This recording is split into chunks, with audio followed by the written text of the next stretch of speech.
La divulgación de noticias falsas ha aumentado en los últimos años.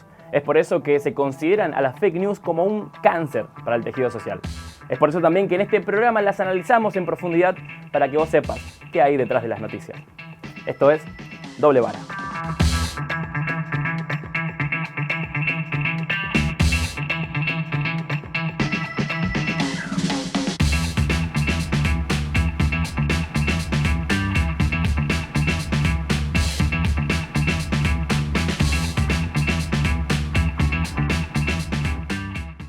Más de uno debe recordar que el 6 de junio del año 2022 llegaba al aeropuerto de Ezeiza un Boeing 747 que venía desde México con autopartes y que además venían a bordo 5 iraníes y 14 venezolanos, tema que se convirtió en algo central de la agenda mediática durante varios meses.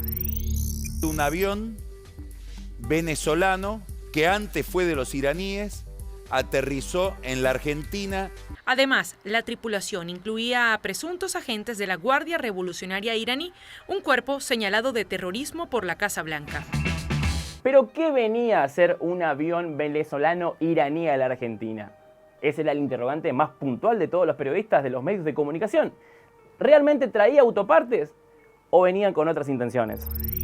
La prensa local señaló que el avión pertenece a la empresa venezolana Emtrasur y que fue comprado en febrero a la iraní Mahan Air, investigada en Estados Unidos por supuestos nexos con fuerzas militares de Teherán. Bueno, el mismo avión había estado un mes atrás en Paraguay, puntualmente en la Ciudad del Este, cerca de la Triple Frontera, con una tripulación de 18 personas que arribaban a Paraguay para cargar más de 7.000 cajas de cigarrillos para llevarlas a Aruba.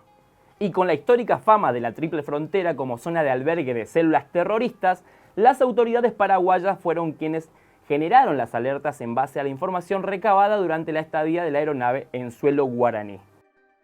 Y existía cierta información que alertó a las autoridades paraguayas respecto de la actividad que estaba realizando ese avión en suelo guaraní. Primero, la escasa rentabilidad del traslado. Era mucho avión para tan poca carga. Segundo, la excesiva tripulación para trasladar solamente cigarrillos. Y tercero, la excesiva estadía para el fin declarado, porque estuvieron 3 días en Paraguay solamente para cargar cigarrillos en un avión.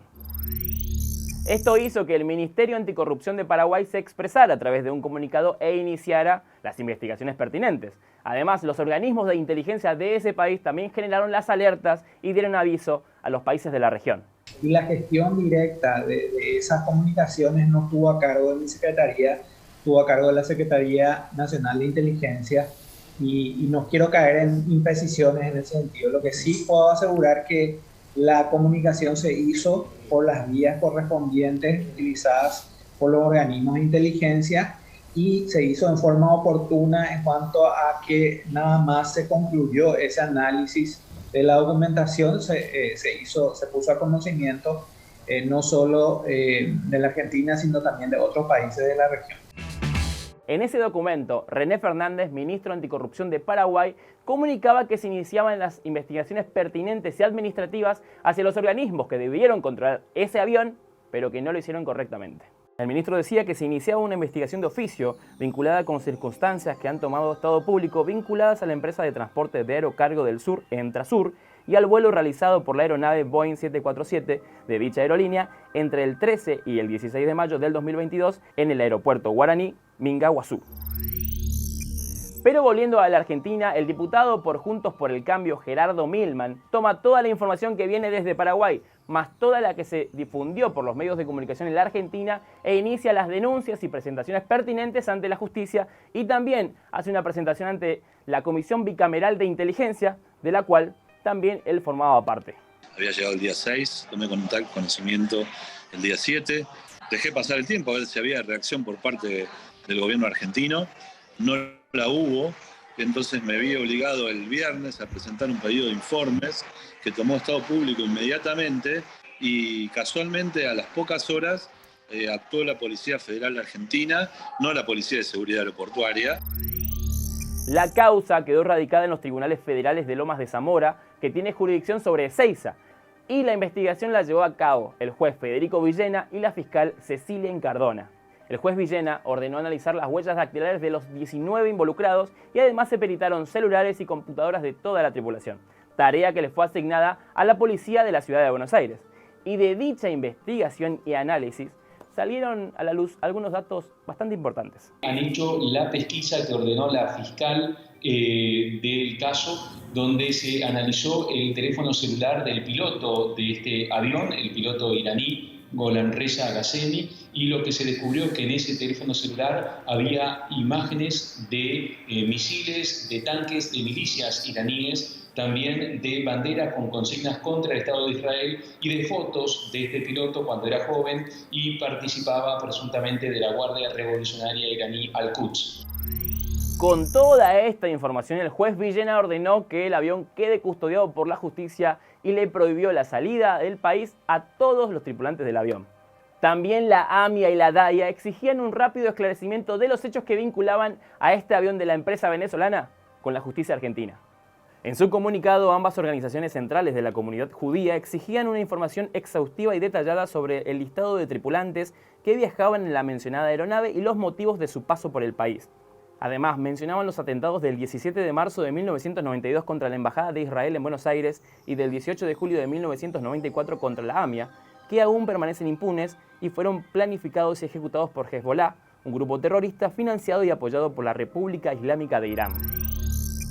La teoría de los vínculos entre los tripulantes del avión y Hezbollah también fue sostenida por la Embajada de Israel en Paraguay, que lo expresaba a través de un comunicado.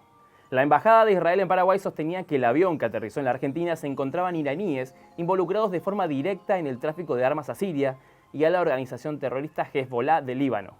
También mencionaban que Israel estaba especialmente preocupado por la actividad de la empresa aérea iraní Mahan Air, empresa que está involucrada en el tráfico de armas, equipamiento y personas para la fuerza Al-Quds, que se encuentran bajo sanciones estadounidenses por su vinculación con el terrorismo y la proliferación de armamentos. De igual manera, se trataba de analizar a la tripulación venezolana del avión y de ahí salían múltiples teorías y diferentes hipótesis. Podrían estar vinculados ellos, los venezolanos, a acciones de inteligencia. Dicen ser quienes son. Hay dudas. Porque además entre esos venezolanos figuran coroneles de inteligencia del SEBIN, de la actual administración de Nicolás Maduro en Venezuela.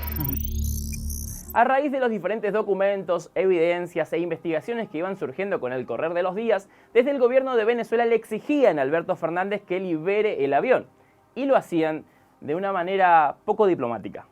Exigirle, oigan, al gobierno argentino que devuelve el avión que es venezolano y decirle al presidente Fernández que demuestre si es un pelele del imperio, si es un títere del imperialismo o verdaderamente gobierna a ese país.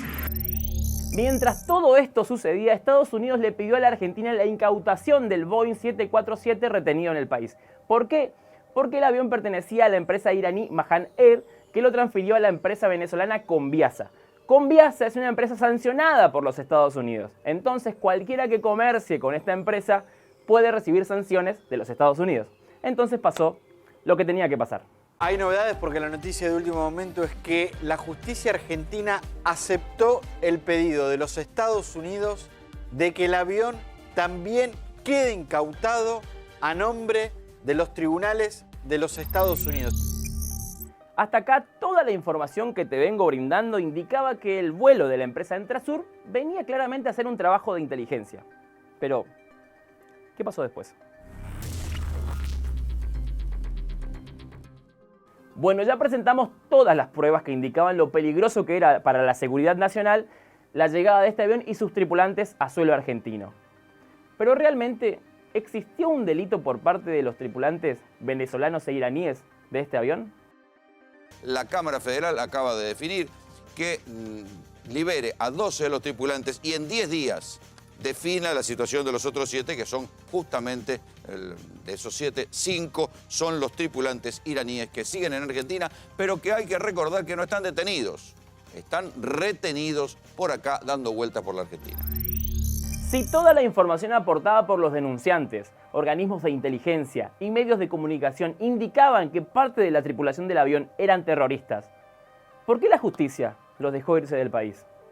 Entonces el juez Villena en su fallo final decía que luego de la realización de más de 100 medidas de prueba no resultaba razonable ni proporcional mantener una medida cautelar sobre quien no ha podido obtenerse siquiera un indicio que lo vincule a la presente investigación. ¿Qué quiere decir esto? Que eran todos inocentes o que ninguno era terrorista. Pero como te contaba anteriormente, el disparador del caso que era investigado en los tribunales federales de Lomas de Zamora era por una advertencia de los Estados Unidos, por los organismos de inteligencia de los Estados Unidos, al gobierno de Paraguay. Y así lo dejaba en claro el ministro de Interior de la República del Paraguay. Un proceso de investigación que inició desde el momento que recibimos la información y la confirmación del origen de este avión, de las sanciones que ha recibido por parte del Departamento del Tesoro de Estados Unidos y organismos de seguridad de Estados Unidos como la FBI y la CIA nos confirman que integrantes de esta tripulación forman parte de una lista que ellos han declarado que son terroristas, y es esa información la que nosotros manejamos y compartimos con agencias de seguridad de la región y de otras regiones del mundo también. En diferentes oportunidades también el diputado Gerardo Mielman decía que el avión sí traía autopartes, pero que la empresa destinataria no reconocía el cargamento. El avión traía de México autopartes para una concesionaria, para una fábrica de automóviles argentina-alemana, empieza con la letra B, que no reconoce haber contratado ningún avión.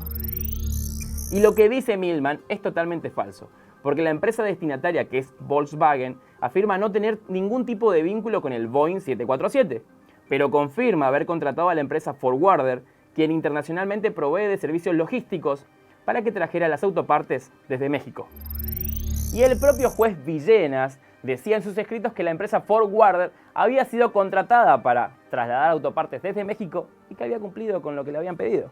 El diputado Mielman también había afirmado que el avión, al llegar a Córdoba, había apagado el transponder, un sistema necesario que brinda información de la identificación del avión y su altitud.